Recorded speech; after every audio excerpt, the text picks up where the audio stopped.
Tolong bertahan, Dinda. Aku nggak mau kehilangan kamu. Gumam Aji terdengar oleh Putri. Apa kamu cinta sama dia? Kamu kelihatan sedih banget. Apa kamu udah jatuh cinta sama dia? Batin Putri. Kak, aku pulang dulu. Nanti kalau ada waktu kesini lagi. Ada urusan. Pamit, Nanda. Aku antar ya, ucap Andi. Gak usah, ucap Nanda dingin. Gak apa-apa, aku pengen antar kamu, paksa Andi. Nanda pamit ke Dinda melalui pintu kaca ruang operasi. Cepat sembuh, biar kita bisa main lagi, lirih Nanda sambil melihat ke dalam. Aku pulang dulu, Kak. Kak Aji yang sabar ya, harus kuat, ucap Nanda lalu ia jalan terlebih dahulu ke parkiran. Diikuti Andi di belakangnya. Entah ada apa dengan mereka, tapi semenjak dari gudang, Nanda canggung bersama Andi. Aku juga pulang nih, Aji, aku pulang dulu ya, ucap Putri dibalas anggukan oleh Aji. Aku antarin ya, ucap Hanif. Enggak usah, ucap Putri berjalan menjauh ruang operasi. Saat sudah ada di depan rumah sakit, Putri berlari. Dia masih tak rela kalau akhirnya Aji cinta dengan Dinda sampai tak sengaja dia menabrak pria di parkiran. Maaf kak, enggak sengaja, ucap Putri.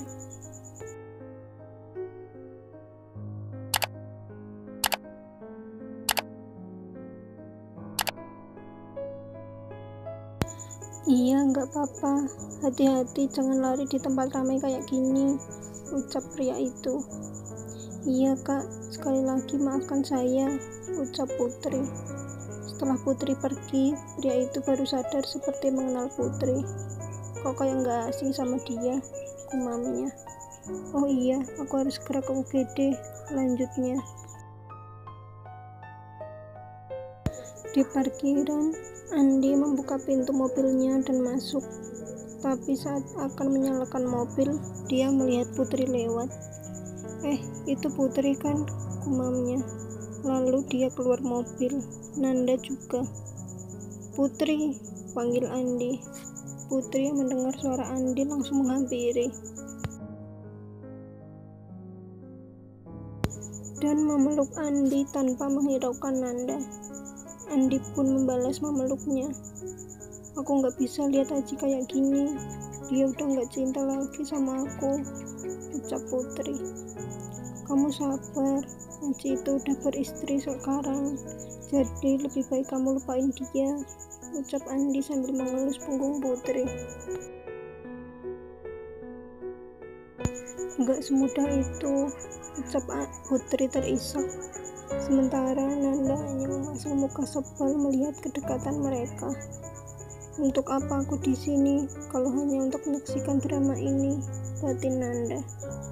Saat merasa lega, Putri melepaskan pelukannya. Andi melihat mata Putri yang sembab.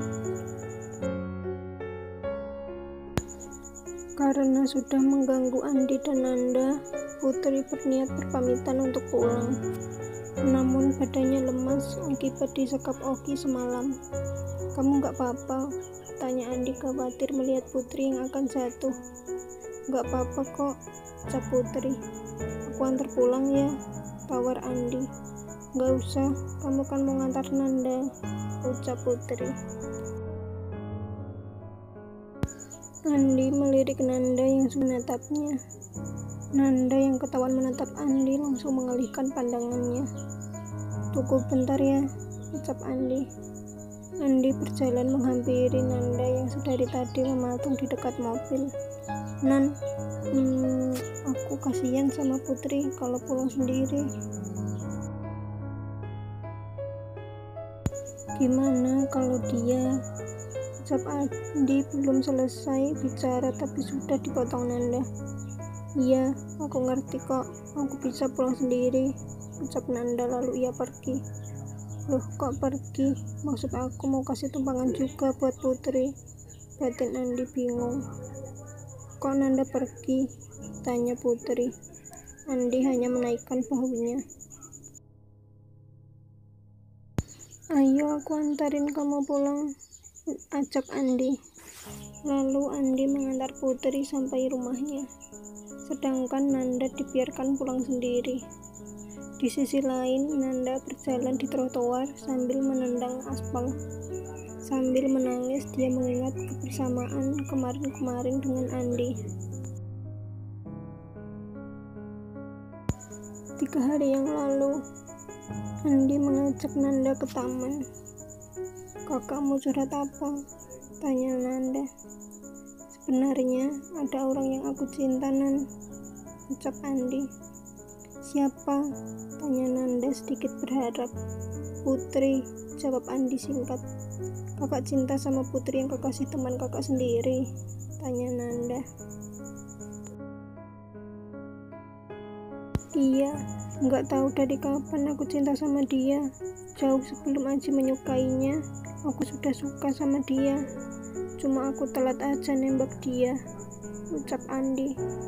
Terus, sampai sekarang masih suka sama Putri? Tanya Nanda. Masih. Kalau dia bakal ada rasa selain sama Aji, tapi dia cintanya cuma sama Aji, ucap Andi. Jadi selama ini Kak Andi anggap aku apa? Ucap Nanda hampir menangis. Aku cuma anggap kamu sebagai adik, gak lebih, sahut Andi.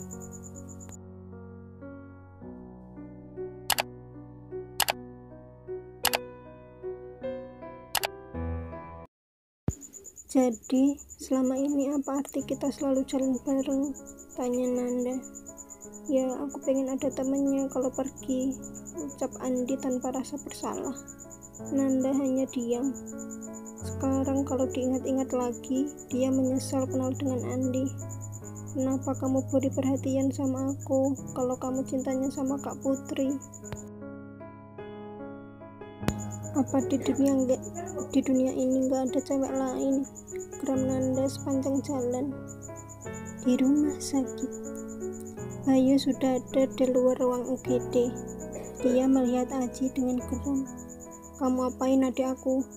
Ucap Bayu memukul wajah Aji. Dia terus memukul Aji, sedangkan Aji hanya pasrah menerima pukulan dari kakak iparnya itu. Cukup kak, cukup, ucap Hanif menengahi Bayu. Diam kamu, bentak Bayu. Beraninya kamu buat dia menderita. Aku tahu dari dulu kalau kamu itu pacaran sama wanita lain, tapi aku maklumi karena kalian dijodohkan, jadi tidak gampang. Bisa cinta dia, aku udah sabar hadapin sikap kamu yang nyakitin dia. Dia gak pernah cerita, tapi aku tahu dari tatapan matanya. Kamu pasti senang kan akhirnya dia kayak gini, bentak Bayu di depan Aji dan Hanif. Kamu kira aku gak tahu kamu sakitin dia waktu waktu kamu pacaran depan dia, dan sekarang kamu buat dia ketembak, lanjut Bayu memukul wajah Aji keras. Memang dari dulu Bayu sudah tahu apa yang terjadi dengan adiknya. Dulu waktu Dinda cerita tentang ketua OSIS yang seenaknya mutusin dia, Bayu tidak diam begitu saja dan langsung mencari dan memata-matai siapa laki-laki itu yang ternyata jadi suami Dinda. Kakak, cukup, bentak wanita paruh baya yang sedari tadi menyaksikan itu. Melihat bundanya datang, Bayu langsung menghentikan pukulannya. Cukup Bayu, kamu bukan preman. Bunda gak pernah ngajarin kamu kasar sama orang, ucap Laura tegas. Bun, dia udah nyakitin Dinda, Bayu gak bisa biarin itu, ucap Bayu yang menahan emosinya. Maaf, saya gak ada niatan buat Dinda celaka seperti ini, Bun, ucap Aji sambil menunduk. Jangan lupa like dan subscribe dan nyalakan tombol notifikasinya. Penasaran dengan kelanjutan ceritanya? Jangan lewatkan part selanjutnya ya. Nantikan kelanjutan ceritanya ya. Bye.